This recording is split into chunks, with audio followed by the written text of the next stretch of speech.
going to go ahead and get started. You will remember me. I came into both of your PERG 120 classes. My name is Sean Fawcett. I'm one of the work-based learning coordinators on campus. So we're excited to have you here today, but more importantly, we're excited to have our professionals here today for our career panel.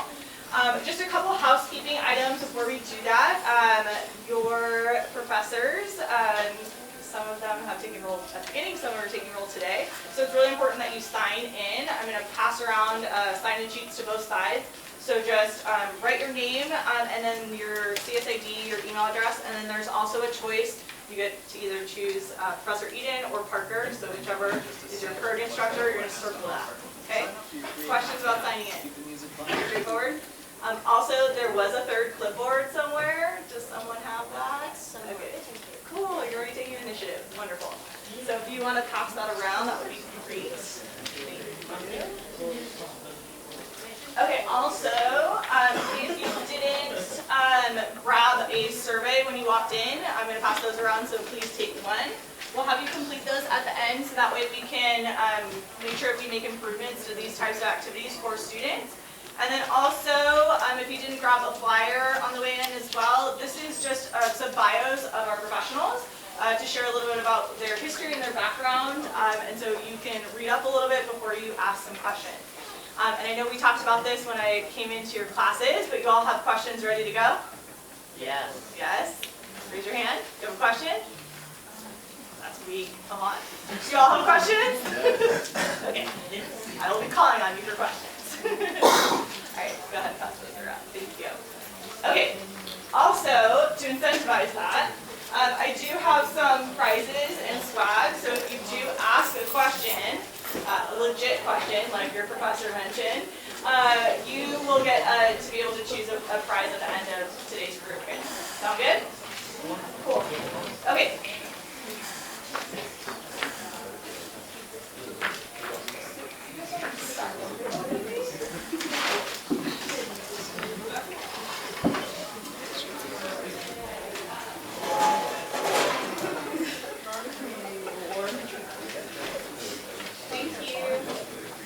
Okay, we're going to go ahead and get started. I have a few prepared questions for our panelists based off their backgrounds and history, and just to provide you with some context of their experiences, as well as some advice for students, what you can do to build your competencies and skills and education here at Mesa before you enter the workforce, and also just to expose you to different career opportunities that might be of interest to you. But this is for you as students, and so we want to encourage your participation as much as possible, so that's why we want you to ask questions. So if you have questions, just go ahead and raise your hand and I'll call on you throughout. Otherwise, I'll kind of go through some questions, check in with you, and then if you have questions, awesome. If not, I'll continue kind of going through some of the questions that I've set for us. Sound good? Perfect. Okay, so we're going to go through and have our panelists introduce themselves. So if you can share your name, your job title, the company that you currently work for, just a brief kind of overview of your education background. Whoever wants to start, go for it. It doesn't have to go in a line. Oh, okay. I'll go first. My name is Kristen Mahalko. I'm the Director of Operations for the Balba Park Cultural Partnership. We're a nonprofit member organization of the museums and performing arts in Balboa Park. We also oversee the Balboa Park Explorer, which is an annual pass to Balboa Park. My education background, I went to University of Hawaii at Manoa, got my bachelor's in family resources and a certificate in women's studies, and then I got my master's strategic communications from National University. And right now I'm at USD getting a certificate in arts and culture leadership. I'm Eric Henson. I'm a policy advisor for the city of San Diego. I recently graduated from San Diego State University in 2017, master's in city planning, and my undergrad experience is at the University of California, San Diego, where I majored in urban studies and planning, and I'm also a City College alumni. My name is Lena Wickenden. I'm the clinical nurse educator in the Neonatal Intensive Care Unit at the Naval Hospital, or Balboa. I first got my first degree from the University of Pittsburgh in English writing with a certificate in children's literature. Went back to nursing school at the Johns Hopkins University in Baltimore, and then now I'm currently pursuing my master's online at the Western Governors University. Lem Sanson, I'm a sergeant with the City of San Diego. I've been a sergeant for 20 years. Education background, I attended Mesa College, then Miramar. All right. And I'll explain why later. What ended up happening was right when I was getting ready to transfer to San Diego State, Police Academy came calling. So I went to the Police Academy, still working on my bachelor's. In 20 years, still working on it. My name is Brock Davies. I am my own boss. It's not fun, but it's fun at the same time. From New Zealand, live in America now, doing my thing. Education background, I actually thought I wanted to do construction, main roads, so I do construction management. I actually moved over here to college when I graduated high school, and then, yep.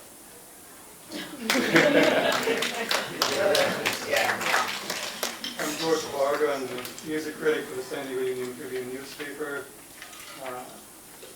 My writing education began when I was in 10th grade and got hired to write about music for a magazine without having a clue what I was doing, and I learned a lot by digging the deep hole and falling into it, and then digging the deeper hole and building a diving platform and falling in an even deeper hole. I'm not kidding. I went that way.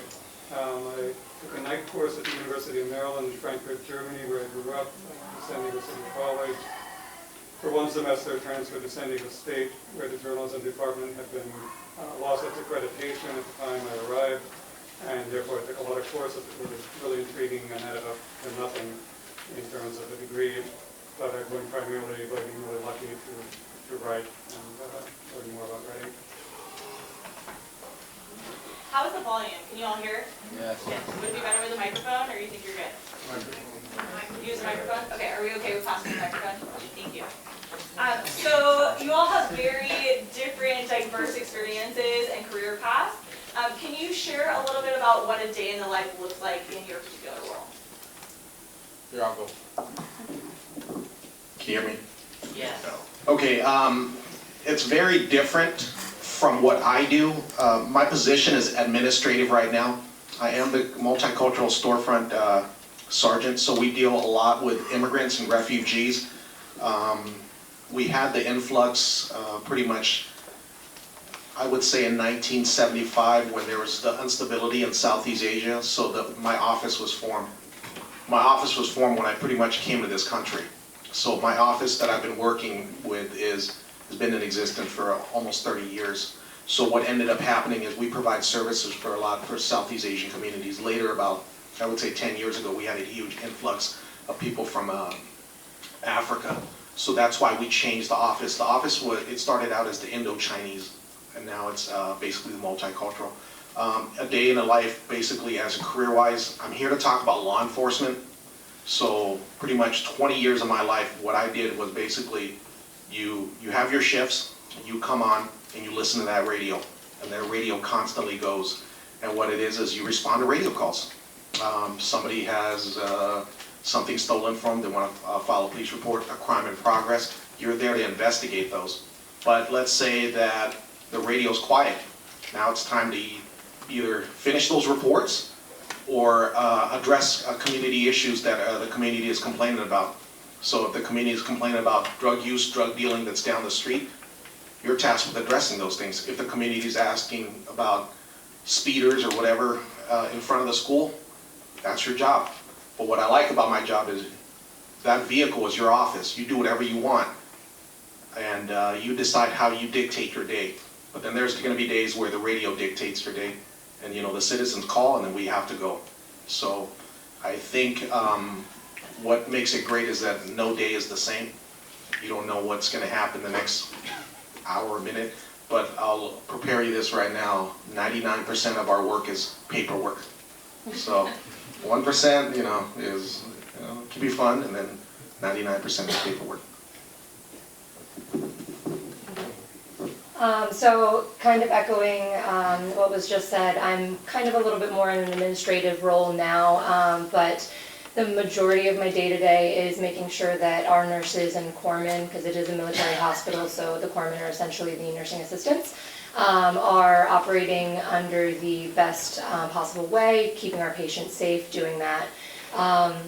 But again, echoing what was just said, as a bedside nurse, especially in an intensive care unit, your job each day is to keep patients alive.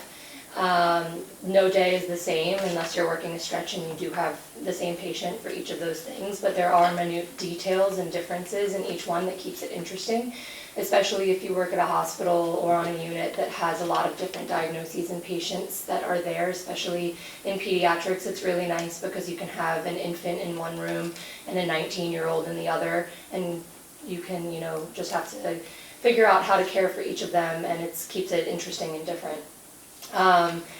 I think that, again, 98% of our job is charting as well, but that doesn't take away from the actual interactions with the patients, their family members, and being able to get that satisfaction and gratitude and gratification rather for when you do have to intervene and actually do save some lives, which is pretty great. I'm also on the administrative side as well. I know that's a redundant theme, but it does get exciting. Like my first day in office as a policy advisor literally was like the first week of January, and we had to provide input on changes to a fare ordinance for the trolley system and the bus system. And that was really tough because that decision was made before we came into office. So it was also learning about what had been done previously before us, and would that affect certain votes. So for a while, I was doing all of the policy in the beginning, but as our team started building up, we were able to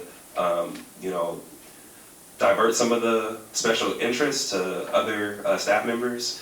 So at some point, our chief of staff, he asked me one day, how much do you like your job? And this is kind of, nerve-wracking for your second month in. And I told him, of course, I'm going to tell you, I love it, absolutely love it.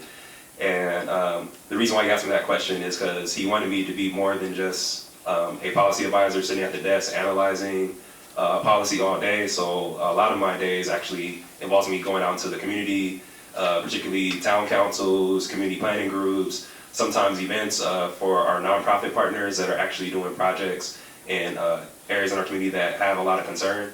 So I do a bit of both. I do a lot of qualitative research and reaching out to consultants that study certain issues really around health, law enforcement, real estate development, and then also just doing the basic constituent services such as doing cleanups. Our office actually does go out and to the community cleanup. I think we have at least reached 100 tons of cleanup in our office. It's no joke. I think you want to hear about his day because his office is concerts, so I'm going to defer to him. I'll get right back to you. I know one day will be like the following day or the day before it. I do a lot of interviews with people from throughout the music world, meaning every type of music. I do concert reviews, I write about albums, I do trend articles, can I think of a good example for you? When auto-tune became popular, I kind of looked, where did auto-tune begin?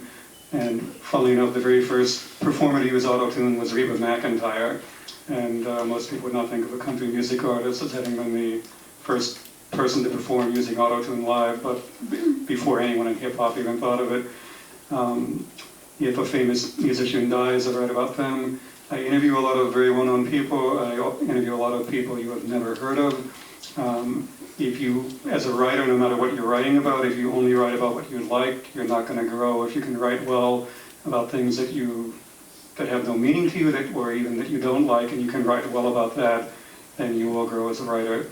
And people tell me, are you really lucky you get to go to a lot of concerts, and they're right. but I remind them I go to a lot of concerts that they would never willingly go to. You can't have the good without the bad. So I guess the theme is not every day is the same. You know, this week I was working on finances, and if you like number crunching, then I don't know what that's like. So we spend a lot of time making sure that our members, the museums and performing arts and nonprofits in the park, are taken care of. So some of that is advocacy work around funding for arts and culture. It's making sure that the city works alongside the museums and venues in the park. The Explorer Pass, we're always reaching out to our members to, you know, ask them what are their new policies. Like this month is Kids Free October, and so if you go to Balboa Park and you buy admission to a museum, you can take your child in for free. And our program has to make sure that we're in alignment with them.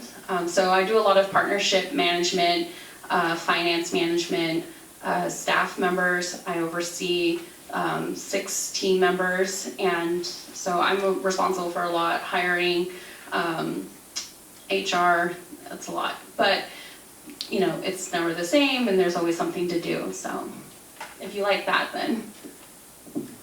Can you hear me? Yeah. A day in life for me comes from a business owner. It's early mornings and late nights. Really, there's no real time clock for you guys as a business owner. My business is right now is F45. It's a fitness franchise that I brought into. But my business is my personal business. So my personal growth, me as an image in the community, that's where my business details off to, when it comes down to that. So my business, my brick and mortar business is my fitness studio. So that's early morning starts, coaching the trainers, coaching classes myself, doing all the back end. 90% of my work is trying not to do my paperwork, so I hire the people to do that because I don't get it. But again, that's a day in your life. If you don't learn anything as your own business owner, you need to learn consistently. So I write down a lot just so I make sure I remember stuff. And if it's something I don't know, I'll try and learn it because as long as I get better than yesterday, than today, that's my business is growing because my business is me. My investment in my education, my investment in my effort is on me. And that will come through as my business owner in the gym as well, in the studio. Obviously, I'm not the greatest accountant, I'm not the greatest administration officer, but I will learn it because I have to teach somebody else to do that job. So, down the life is just fake it till you make it. And it's going pretty good, so.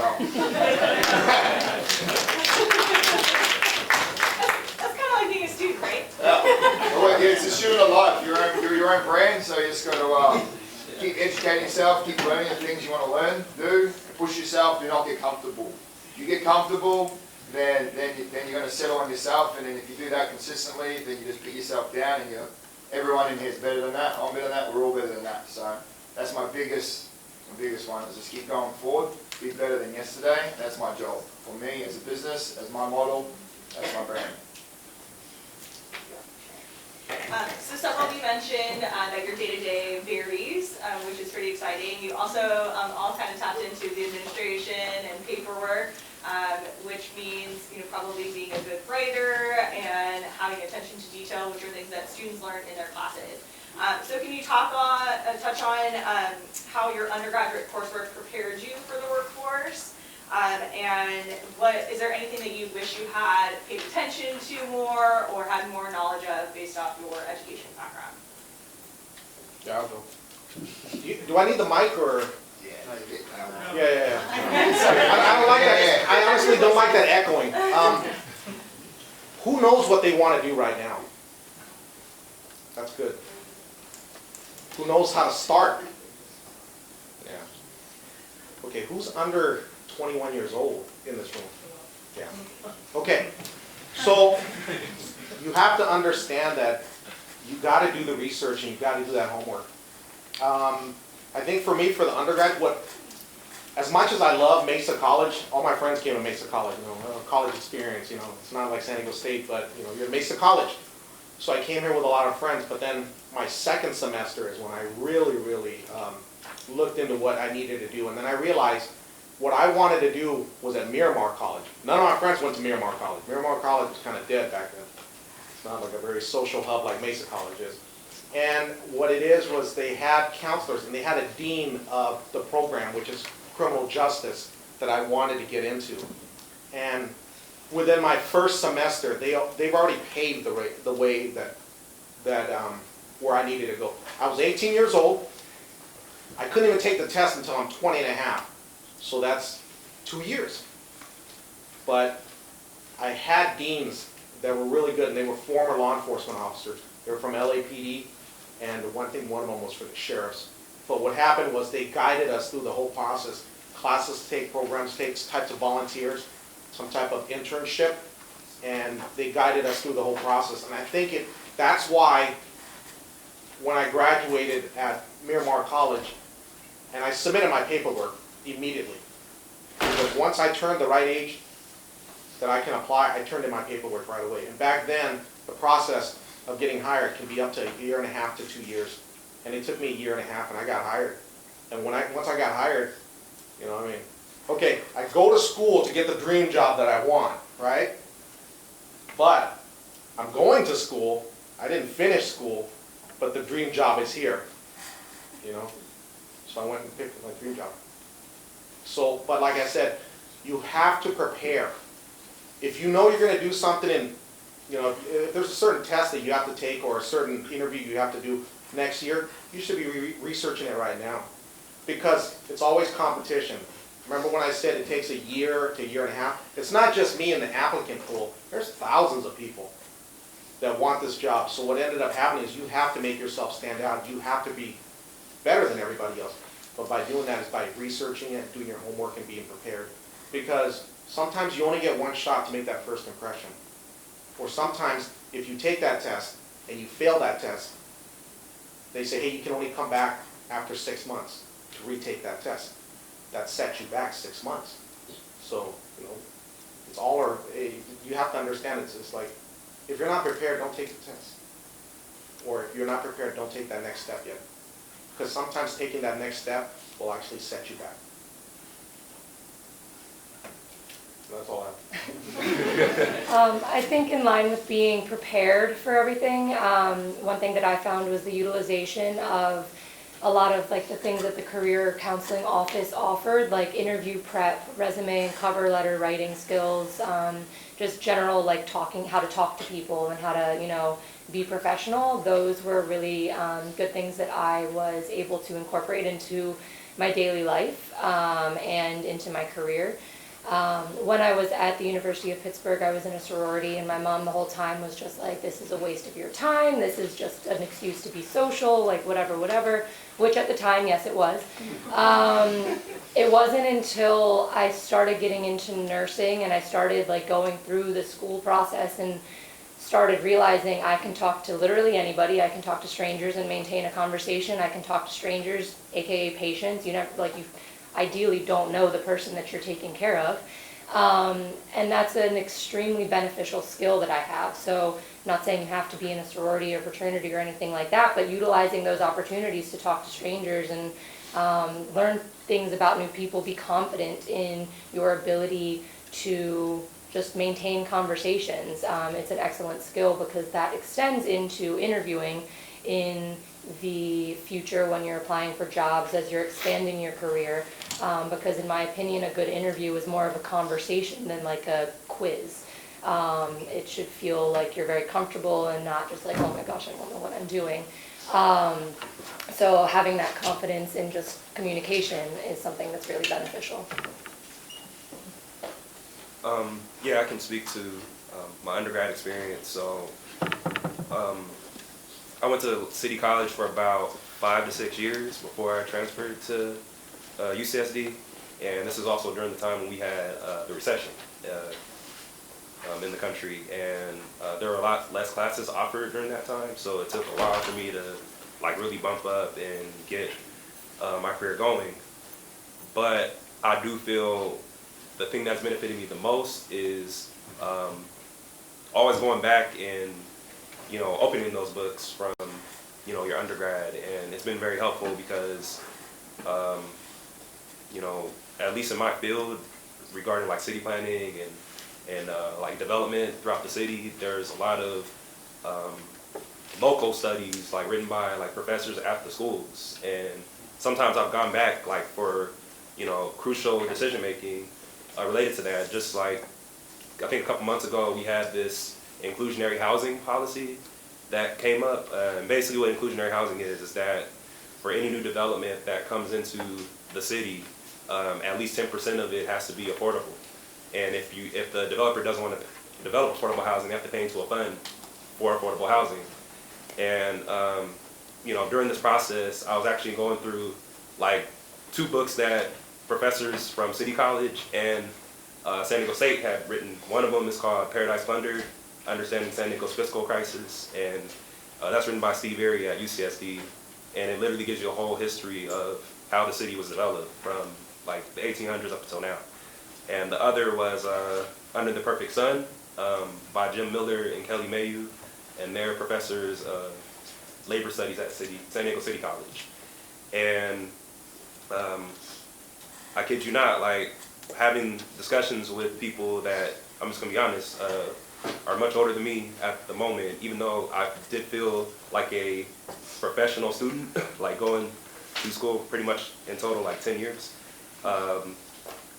In these discussions about inclusionary housing, I was able to talk about like how neighborhoods that did not get what they call developer impact fees. So anytime a development comes in, the developer pays a fee, and it covers things such as parks, libraries, fire security for roads, things of that nature. And at one point in time in our history, communities south of the Interstate 8 did not receive developer impact fees. So a lot of their maintenance was deferred. And during this discussion, that was one of the things I really wanted to focus on, was that if we're going to have this inclusionary housing requirement come in, and the condition of it was for the affordable developments, developer impact fees will get waived. So that means, potentially where these new houses are going, there may not be infrastructure issues addressed. And that was one thing we wanted to make sure, that if you're going to develop a 100% affordable housing complex, you want to make sure that those fees are captured to make sure people have good roads, good facilities nearby. And that was one thing we got to include. It's coming up again though, like it got vetoed recently, but it's coming back, and we're still maintaining the developer impact fees part. But the challenges are making sure we can adjust the area median income limit for more affordable housing. So. Anyone else want to touch on undergrad? I will real quick.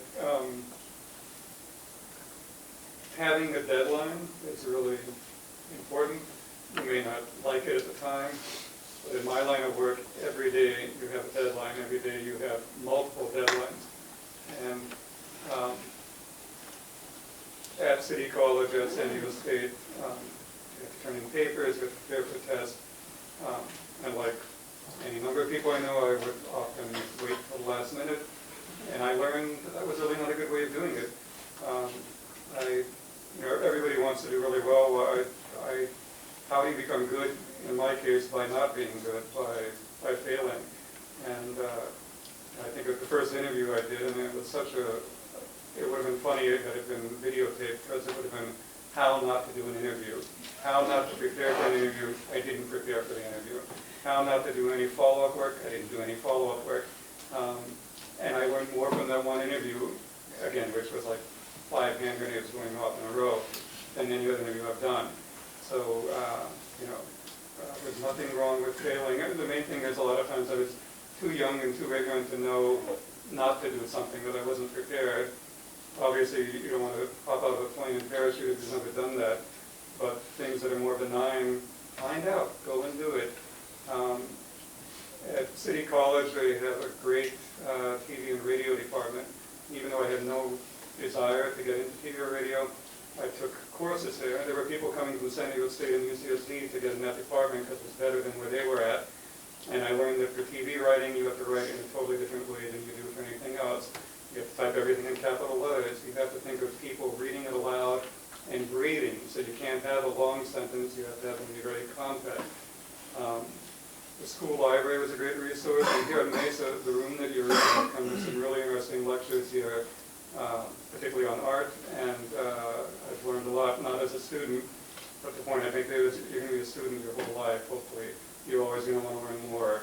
I have a job where I get paid to learn more and to connect things and see how they all relate. And I'm really lucky.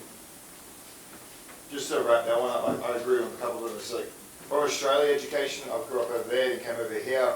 The biggest one when I went to college was my first year of all these prerequisites and that. I was like, for me, I was just like, what? This is not where I want to go with my job, my goals and all that. But for me, the life lesson in that is it's inside of that classwork. It's the deadlines. It's being accountable. It's doing things you don't like to do. So if you feel uncomfortable in the class, or you feel like, oh, you know, that's for me. That was the lessons I took from my undergrad. Was forcing myself to be uncomfortable, being on time, doing the right thing, forms you into a better person. And you don't realise it yet because you're just fighting with yourself. But later on down the track, as you go up and you lead, you realise that socialising, that communication skill that you built up from actually being forced to do those things you don't like to do, that's where you build the education for me. That's why I found that value in my undergraduate. I think the kind of main theme is the getting outside of your comfort zone, right? And that's something that you do extensively within your PERT 120 classes. So speaking of, who has a question that they would like to ask? So I guess while being in the careers that you guys are currently in, have you guys, I guess, had any like struggles or any challenges that you guys face?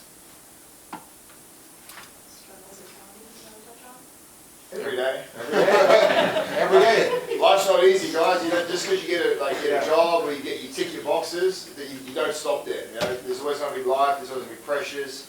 I don't speak for everyone, but that's how I feel. It's just, yeah, as soon as you think you've made it, then you're gonna slip on yourself. So the pressure is always going to be applied to you, no matter how great you get at something. You're never going to be greater. Just keep getting better and better.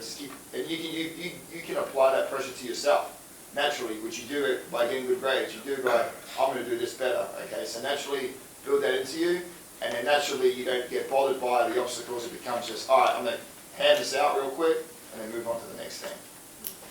What a question back there. Go ahead, sir. What advice would you give someone who doesn't like challenges? Be your own boss. and this is what we touch upon. There's very few, I'm mentoring a kid right now and that I met. I knew his mom, and you know they're having some struggles, and I'm mentoring him right now. Not to go into law enforcement, just to help him out. But like I said, if you don't like challenges, I think the other alternative is to actually find something you love doing and finding a way to have somebody pay for it. And it's going to be very hard. You know, you have to take risk if you want to be your own boss. Because what ends up happening is when you're your own boss, early mornings and long nights. Because guess what? You know, if you're not out there grinding, nobody's going to be paying you or whatever it is. But like I said, with challenges, it comes down to being the best of the best.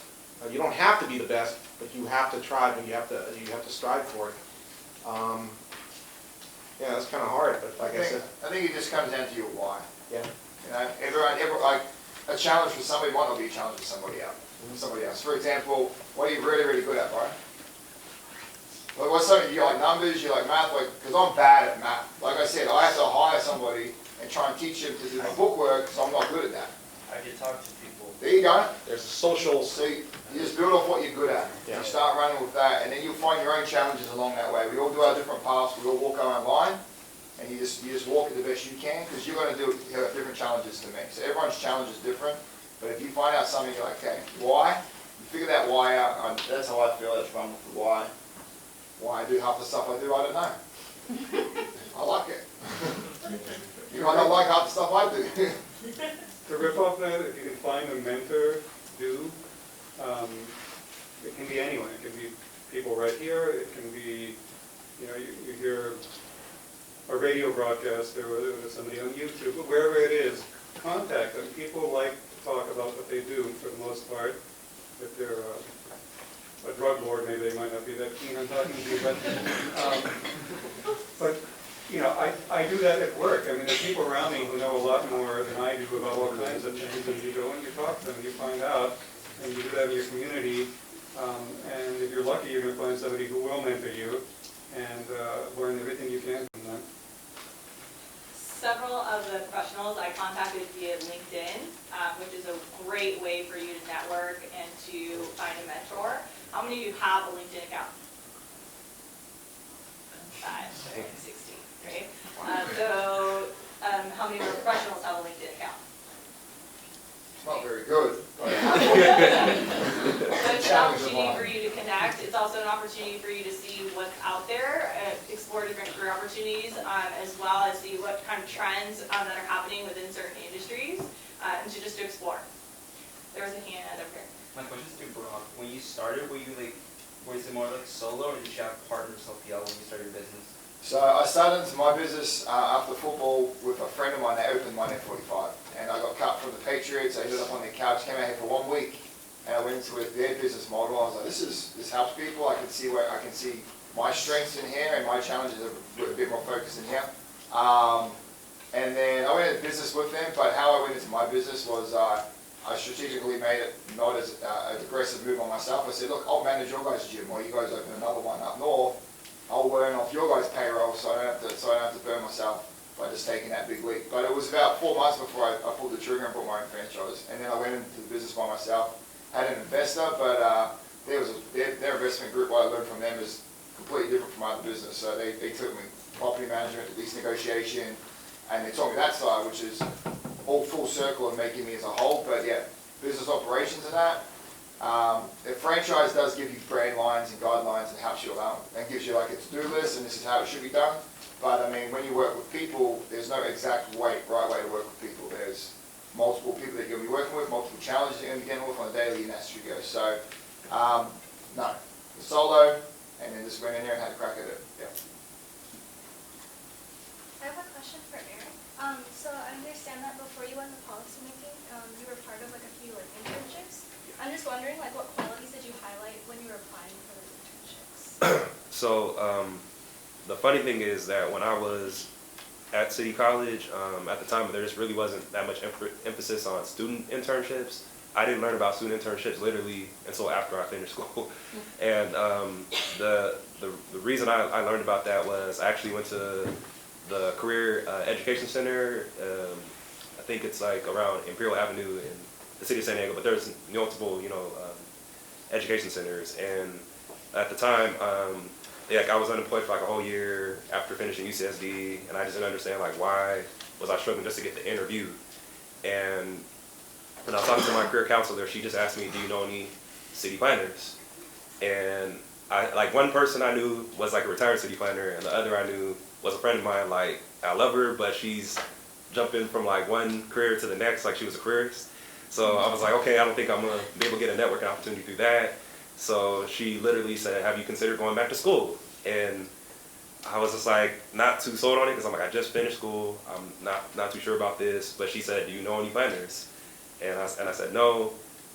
So the encouragement for me to go back to school was to go back to school for also a student internship. And how I got connected to internships was at San Diego State. They have a program called the Aztec Mentor Program, and it's literally, you state your interests, and you get paired with a mentor that's along your interests. And through that mentorship, it was with somebody at the San Diego Housing Commission, and she just told me, you know too much to not like an internship. I'm gonna assist you with that. And I think because I had been, constantly like working and also applying like while I'm working, it just looks good for the resume to know that you're in the middle of doing something. So it makes it much more easier for the employers to be comfortable with you and your job experience. And from that, I even went on to the city of San Diego. They have a program called the Volunteers Internships and Work Readiness Programs,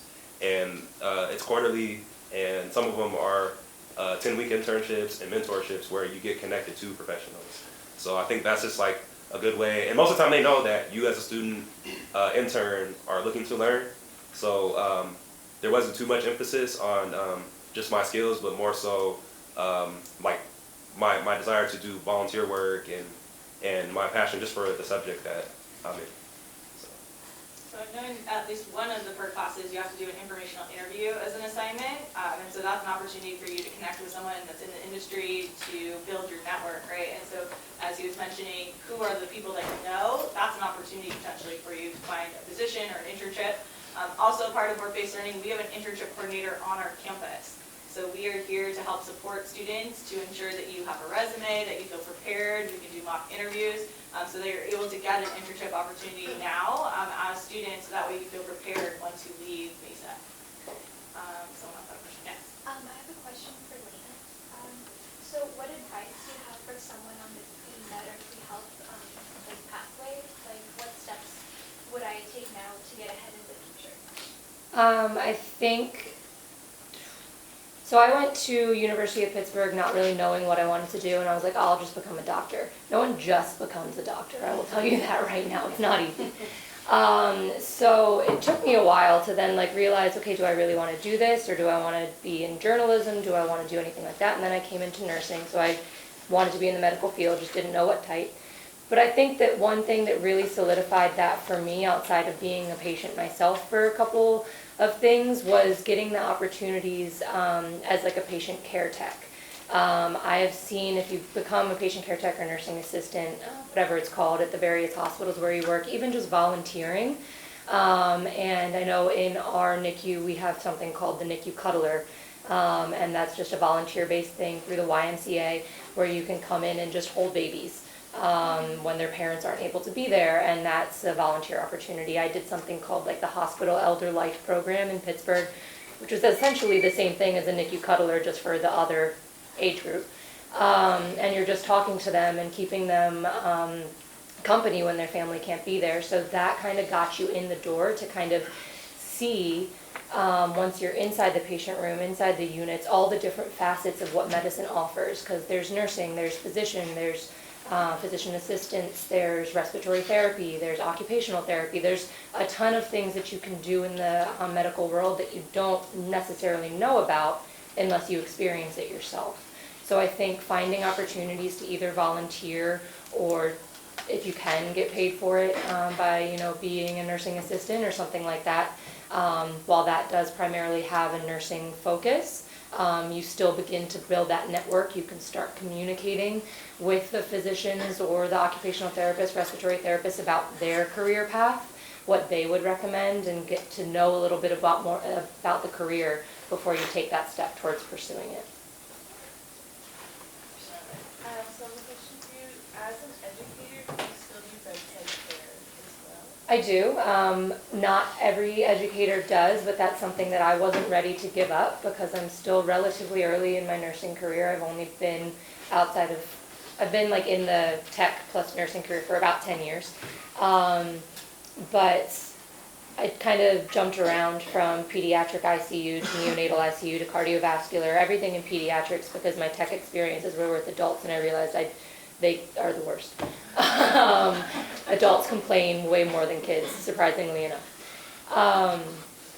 But I think that that's something that I really enjoy doing, is not only because I find it rewarding to provide the patient care, but then I can truly see the education lapses in the staff that are providing that care, so I can find new ways to educate, new things to do. If I'm using a piece of equipment and I'm like, this is absolute trash, I can then find something else that's out there and then trial it and see how people like. So I think that gives a good opportunity. The other thing I want to add is that if you do have an opportunity, whatever profession that you want to go into, try to see if there's, for us it's a ride along. And people go on ride along and say, oh, this is great, or oh, this is not for me. Before you invest all your time into something, see if that's really the profession you want, because what ends up happening is, it might not be what you think about. You see only a small percentage of it, and then when you see the real side of it. So if you have an opportunity, whether it's to volunteer at either our hospital or do a ride along with an EMT or a paramedic or a police officer, take that opportunity before, and do it early before you commit. Because you might spend 2 years in studying something and then realize it's not for you. So my question's for Brock. You said that you're your own owner now, you started your own business, but you did have an investor. I'm just curious that you said that the investor helped you out with all the stuff you didn't understand, but something you do understand is the gym. So obviously they're not going to be going in there telling you what to do because you're one of the owner, or you are the owner. But for them being the investor, how much % would they get out of the whole entire? Or is that too personal? That's fine. When it comes down to an investment or a negotiation, bro, it comes down to how well you can negotiate through that. I could get absolutely ridden off the road with an investor. A lot of investors will come in and throw money at people and go, "How we're investing you," but they're going to take a lot of your time. And then all of a sudden, as a business owner, as your own boss, you're still not receiving the benefits of being your own boss because you still have to look up to it. Through our negotiation, I just negotiated myself in a really, really good position. So I was bringing my own funds into it as well. And I just sold myself to them. I was like, well, you could open it with somebody else. Good luck. Don't open it with me. Invest in me. That was it. So you can just pitch yourself. Whatever negotiation, there's no actual way to negotiate an investment deal or any business deal. Just because someone else says this is how it should get done, value yourself a little bit. Maybe I would always tell you to, and back yourself a bit more, and always push. Because what's the worst that could happen? They say no, and you're back at where you were at. So I always push, I pushed, and they didn't say no, so I kept pushing, and I worked out a good deal with mine.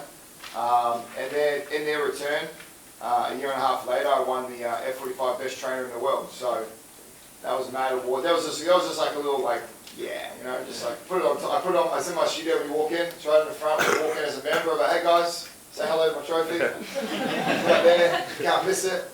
But yeah, negotiations and that, bro, it's the same thing, mate. Just value yourself a lot. And don't underestimate what your value is, because guess what? That's a contract for you that you have to abide by. So if you go into it and go, oh yeah, okay, I'll make it happen, oh that's fine, or you go back a step on it, you're always going to go back on yourself. So just make sure you're happy with what you want to do, because if you want to go on any contract, any negotiation, it's on you. Okay, for Brock too. Do you consider an investment a good idea? Like getting investors? If you can negotiate a good deal out of it. You know, a friend of mine opened one up in up north, the same franchise with Investor Group. This is a big thing right now. F45 is the fastest growing fitness franchise in the world. It's started 6 years ago. They're pumping. So all these investment groups now are coming up. Before it was just like you and your buddy from Australia came over and opened the gym because we knew it was good in Australia. It could work in America. Now this year we signed Mark Wahlberg. He brought into the actual business on a franchise. So he brought 20% of the business and it's blowing up. So investment groups are out there targeting trainers and good operators of studios, going, hey, we're going to do an investment group. It just depends what you get out of it, really. Because you still want to be, for me, I still want to be my own boss. I still have my opportunities and my freedom. But as long as I can create a profile in there that I can make profitable, and it's not my money compared to a bank loan or something like that, then I'll leverage that. But you always just go the outcome, weigh the risk, look at what it will be if you invest yourself, and if you invest someone else's money into it. Was it on Shark Tank? No, it was not on Shark Tank. Well, they missed that one. They started in Australia in 2014, and now there's more F45s in Australia than Starbucks. Wow. Yeah, and then in America we came over here in 2015 we started, and now there is over 170 operational franchises, but they've sold 1,700 worldwide. Wow. Yeah, it's pumping. Do you think the school of university help you grow as a person? Do you feel like it matters? And then something you guys do as a community, like say even like UCs and stuff, or universities, do you feel like the school that you went to like help you grow, or? I can speak to that just because I have 2 bachelor's degrees from like universities and I'm pursuing an online master's. No, it really doesn't matter. As long as it's accredited, then you're going to get the degree, you're going to get the opportunities as long as you seek them out. And if you're not getting them by them just being like, hey, this isn't something that we're offering to everybody, if you're not feeling that, then find them. Some colleges and universities offer more than others, which is something that you can look into. But I think if you narrow down the career path that you want to go to and then start searching for universities or colleges that offer them, utilizing the community-based education and city colleges like that to get those prerequisites or things that you need to ensure that that is what you want to pursue. You won't end up like me with a little bit more debt than you otherwise might have wanted to. So yeah, that's just my 2 cents. I also wanted to add on to the question. As far as like the value, I think like all the colleges in a sense have their value. Like even after I finished my time at San Diego State, most recently for grad, there were some things like, for example, when I left the Port of San Diego as an intern, and I was applying for a full-time position under development services. So these are people that go out and they check things like, you know, making sure cars don't cross a property line, a lot of code compliance kind of stuff, making sure certain living facilities are in, you know, good condition. When I applied, you know, I was thinking like, okay, I have all this intern experience. You know, this has to be like a good opportunity for me to get hired. But when I applied, I was told I did not have the experience or educational background, and I was kind of confused about this. And what it was that when I spoke with personnel at the city, they mentioned that there's like a particular certificate for people in development services field, and the only other way to dispute it was, you know, if I had like a letter of recommendation from my current supervisor that said that I did have the equivalent experience of a what they would call a zoning investigator, one for development services. And I realized that some of the continuing education colleges, they have like certifications in things like heating and ventilation systems. So when you're doing inspections or things like that, or there's like code compliance certificates you can get, you know, and I started like realizing like all this all connects in some kind of way. So even from the community college side and the grad side, which is more about like the research and this understanding of the systems, I think they're all valuable in their own way. And the only other thing I can add is that it also depends on like the area, the city that you're working in. Most administration might be alumni of a particular program. So for example, at the city of San Diego, a lot of people are San Diego State alumni. And that was kind of good to know, because when I was in the interview, one person asked me, why'd you go to University of San Diego, UCSD, because most planners go to San Diego State. And I didn't think that was relevant, but it's just something that comes up and made me more mindful of that. Yeah, and I was really nervous to go to National University to get my graduate degree, because I didn't think that it would look as good as like if I went to a UC campus or SDSU. But I think ultimately for me it was like, what did I learn from the program? And when I look at resumes, I think education's important. I would never say it's not, but that's not the first thing I look at. I want to know, can you do the job that we are hiring for? And you can learn those things outside of college. You can learn it in college, but education's important, but it's not the first thing I look at as a recruiter. You all make some really good points, Kristen.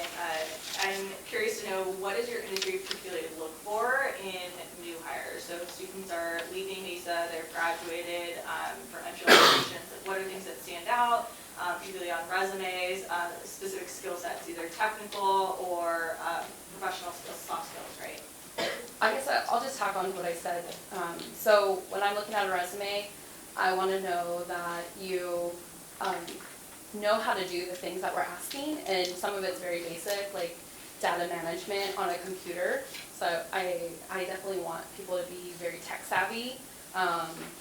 And I think also in the nonprofit world, you need to be adaptable and flexible. And so if you can show some ways in your resume that you've been able to do that, I think that's important. And also some milestones, maybe something you're really proud of that you were able to accomplish. I like to see like accomplishments in your resume.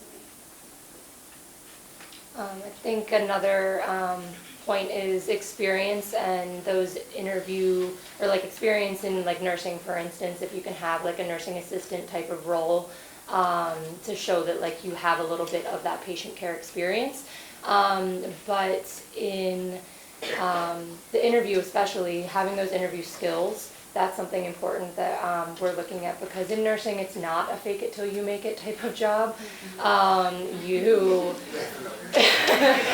You can try to like, try and, I don't know, No, you don't. You don't think you do. Just like that. But I think that's something like, you know, when you're in an interview, if someone's like looking at your resume and they're like, oh, you went to this university, it's like, oh, great, #1 nursing university in the country. If you have a candidate that is like, yeah, well, obviously I went there, so obviously I know everything, that is not good. You want to see potential to learn, especially as a new graduate nurse that's seeking a job. Potential to learn, potential to grow, always wanting to ask questions, because those people that come in and just assume that they know everything are the ones that bad things happen to. So never, and that goes for every facet of life, not just a nursing degree or a nursing career or in your career, but never being afraid to ask questions, because there's always more to learn. You're not the expert. Even if you think you are, someone knows something else that might not be something more than you, but it might have been an experience that like they had that can, you know, combine with your experience, and then you can move forward. So I think just that willingness to always learn and never thinking that you're done is something that we're looking for. There's a question. I have a question for Mr. Varga. How do you, what are some practical ways to improve, the writing, and any advice on, creating a good writing portfolio? Do as much writing as you can. Are you on the school paper here? I'm not. I'm majoring in film, but I want to do writing. So, Yeah, write. My favorite four-letter word is read. Read anything and everything you can. There's a publication called Film Quarterly. I don't know if you read it, but that would be good. Go online. The website for the Guardian newspaper in England, they have really good film criticism, and their interviews tend to be a lot more in-depth and tend to focus on the art of filmmaking rather than the celebrity aspect of it. And in terms of building a portfolio, as a screenwriter, I'm not quite sure how to do that, but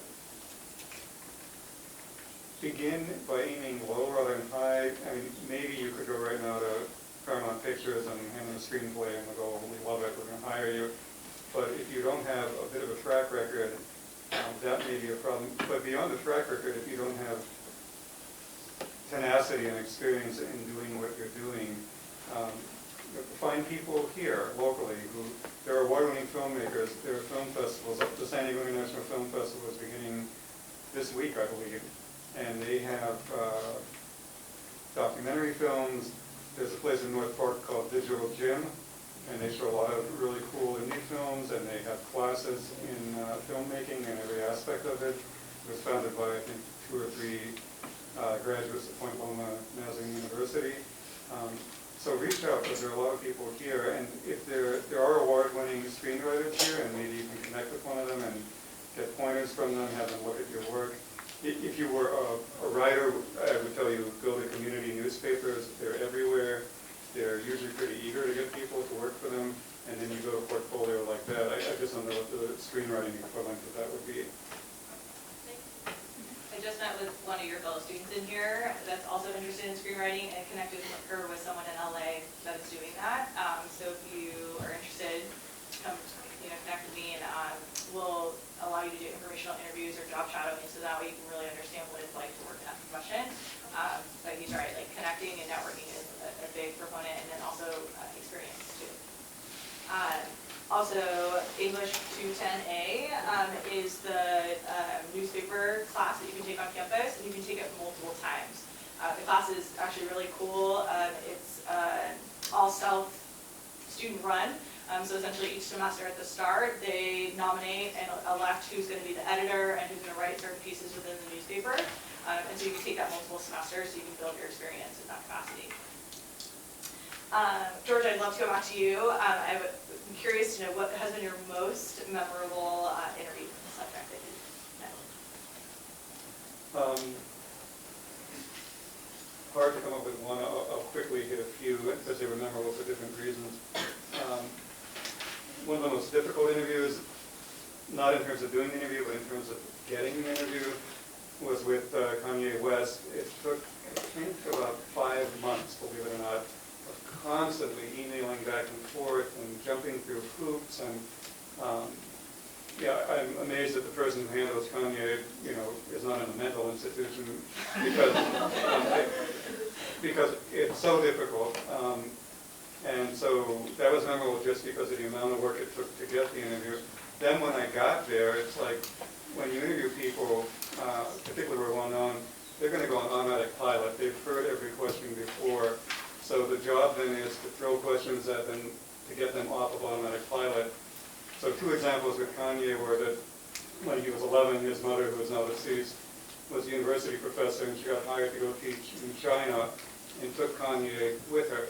So I was pretty curious. You're an 11-year-old kid from Chicago, and suddenly you're in China where you don't speak the language, you're facing a completely different culture. What was that like? What impact did that have on him? I asked him if he still drove, because if you remember, he had a pretty serious car accident. He recorded one song from his hospital bed with his mouth pretty much, he could barely move his mouth. Okay. So, you know, that was interesting. Probably the most memorable was, I don't know how many of you saw the movie Ray, about Ray Charles with Jamie Foxx. Anyone see that movie? So Ray Charles, one of the greatest American musicians of all time, as you may know, was blind. And so I interviewed him by phone once, and then a year or two later I got a call. He said, I'm coming out today. Want to go up to LA and interview in person? I said, absolutely. And then I called him back, and I remember reading an article that Ray Charles, although he was blind, liked to play chess. And so I said, well, that would be a great photo op, you know, him with a chessboard. I was really ignorant, so I got a very big chessboard with really big pieces, and we went to his office. He's blind, he doesn't play on a board like that. He comes in, he takes out his board, which is for blind people. The wooden squares were elevated, and the white squares, the dark squares were elevated, the light white squares were depressed. The wooden finish on the white pieces was different than on the black pieces. In about 45 seconds, he set up the board. He goes, okay, you're white, I'm black, let's play. The entire interview took place over a game of chess. And by the end of that game, he was beating my butt pretty well. And lastly, Miles Davis, one of the greatest musicians ever. I got to work that day, and everyone who worked with me looked at me really oddly. And you're wearing a coat and tie. Why are you wearing a coat and tie? I wear a coat and tie for a wedding or a funeral and hardly ever in between. Why are you wearing a coat and tie? And I said, well, I'm interviewing Miles Davis today. And he looked at me really odd. He said, yeah, but it's a phone interview. Oh. And I said, yeah, but it's Miles Davis, because I had that degree of respect for him. And but the one thing I'll add is, you don't want to be a fanboy or a fangirl. You want to really be prepared. You want to do the work. I spent 3 weeks on my opening question for Miles Davis, because he was incredibly temperamental, and if you didn't like the tone of your question or the tone of your voice, the interview would be over immediately. So I literally spent 3 weeks on that opening question to let him know I knew who he was and I respected who he was. What was the question? The question was that throughout his career, Miles Davis had found really talented young musicians. He brought them into his band, he nurtured them, and then they went off and became very famous in their own right. So the question was, he said, you know, you discovered and nurtured, and I mean chronologically, a dozen musicians from his earliest band to his current band. And I said, obviously, they were all great players. What were the qualities they had as human beings that attracted you to them? So, and that worked well. He didn't hang up. Other questions? Yeah. What type of influences did you guys have when pursuing your careers? Good question. What type of influences have you had? Personal, professional? Being in the younger community now with you guys, I think you guys have influences everywhere, which is why business is so rapidly expanding into personal businesses and that. For me, influences for me were just role models. I grew up on a country farm back in New Zealand and that, so it was real country. It was like 160 kids in my first grade to high school, finishing high school, including teachers and that.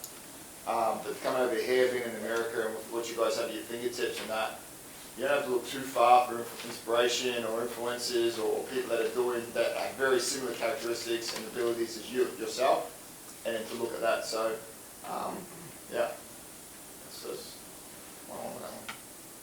I think coming to this country, I came from Cambodia when I was 3 years old. There was a civil war in my country, and I think a fraction of my family were killed in front of us. So we landed here at Golden Hill, 21st and E, with nothing. And to come to a country and know that there's so many safety nets. This country will not allow you to fail. Only you can allow yourself to fail. There's so many safety nets. I just learned that, Mesa College offers, if you can't pay for it, 2 years of free education. And I'm going to actually use that link to advertise it. But in this country, everything's very forgiving. They can forgive you on debt. Even if you get in trouble with the law, very forgiving. I have friends that left prison, I consider them friends because I grew up with them, after doing 20 years and are able to be professionals, whether it's a plumbing or some type of laboring job where they are able to find work and actually take care of their family. I guarantee you, go back to a third world country like Cambodia, once you're labeled something like that, the trust is gone. But this country is very forgiving. I think coming to a country like this where everything is there for you and they have that safety net, I think it's very rewarding. So, doing my profession, it's a public servant. I am a servant to the public, so I think that's why I enjoy the job, or led me to do something like this where I can help people. I'll be really cheesy and say my mom really inspired me. I was a military kid. My dad was in the Navy, he was on ships, and he was gone for long periods of time. So it was me, my sister, and my mom worked hard. She worked all the time. She was a workaholic. We would stay home during the summer and clean the house for her. But she worked really hard, and I always wanted to also work as hard as she did. And so now it's about learning a little bit of boundaries and work-life balance. So I went a little extreme, so I'm trying to come back to this. Work is at work and being home is being at home. But my mom was truly an inspiration for me. I think for me, it was just like the communities I grew up in.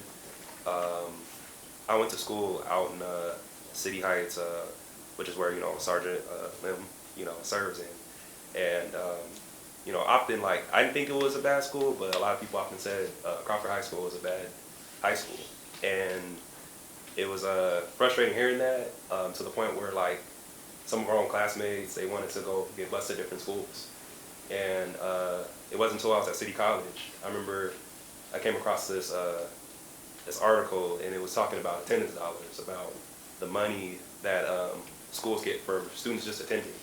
And I was thinking about that relationship between people getting bussed out from their areas to go to different schools.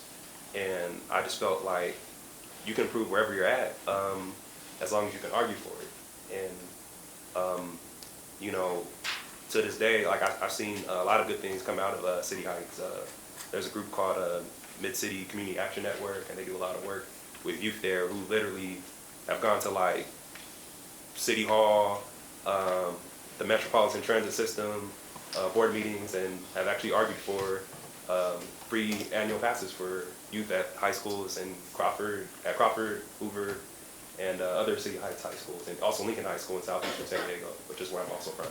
So just seeing that kind of work and be inspired by it, and being able to communicate those complex processes, because that's all it is. Customer service itself is about making sure people understand processes and them not getting angry, and being able to communicate that process is what kind of alleviates that anger. So some of the best musicians in San Diego came out of Crawford High, a very famous one in LA, graduate of Crawford High.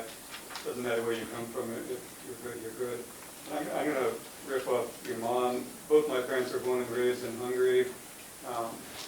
When my mom arrived in America at the age of 24, she was fluent in 3 languages. English was not one of them. She knew one sentence in English. London is the capital of the British Empire. That was so helpful.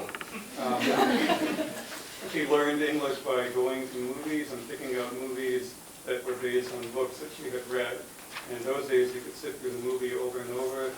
She would sit through and she would mouth the words and try to figure out how they connected to what was going on. That's incredibly inspirational to me. So, yay, Mom. So we have one last question, but just a reminder to complete your survey, and I'm going to ask you to leave those at the table before you head out. And if you did ask a question, you can come grab the prize. But now, thinking back on all of your career paths and experiences, what would be one thing that you wish you had known as a student that you don't know?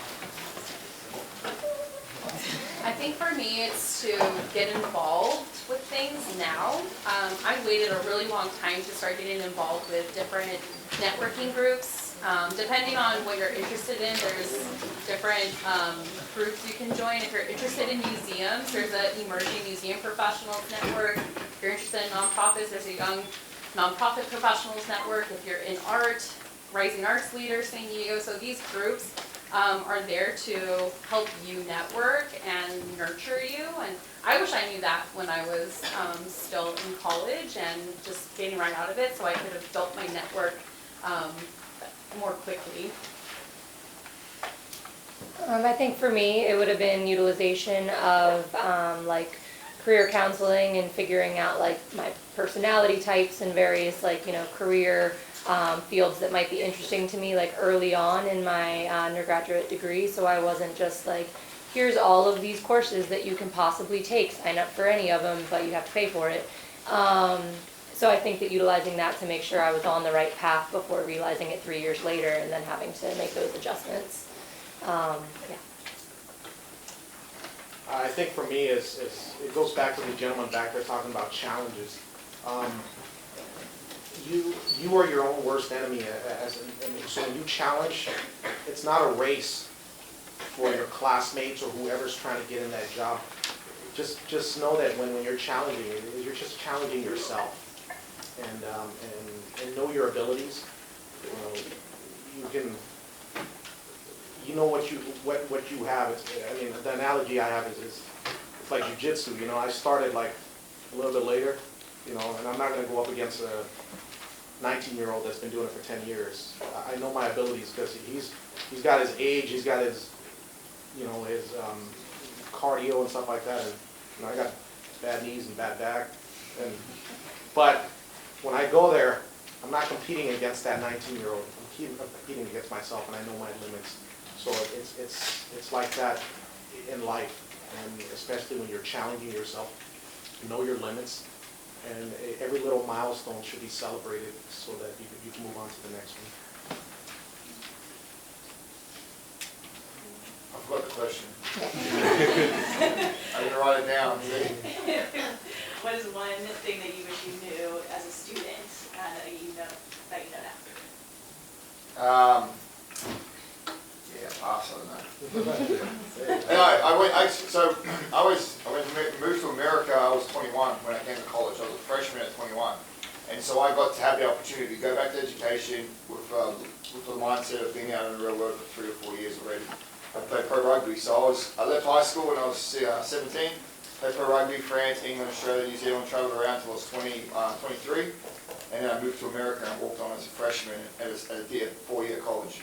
So I was lucky enough to have the opportunity to go back. And when I was in high school, my grades were, I was an athlete, they were average, didn't commit myself, didn't do anything. So I actually was lucky enough to go back to college, and I sent my mum a report card on my first A in English paper. I wrote that paper. I was so stoked that I got the opportunity to go back and actually enjoy the education system later on, because I actually really enjoyed it. Because every class I go into now, I'm learning, I'm growing. So that was, if I could have done that when I was in high school, I into college at 18, 19, that's what I would recommend you guys do. Just know that every time you do something, if it's uncomfortable, learn and just absorb it and just be better. Be the best version of that. And I think it's been running for me since then, and that was my turning stone. And my first A, my English teacher published it too, so I was a poet. So all the classes and everything that you do here is intentional, right? Yeah. So think about that when you're in your courses and you're having to do the assignments, and especially for those classes that you're taking that you're like, why am I doing this? This is not what I want to be doing. So in the interest of time, so we want to let our professionals go. Can we give them a round of applause?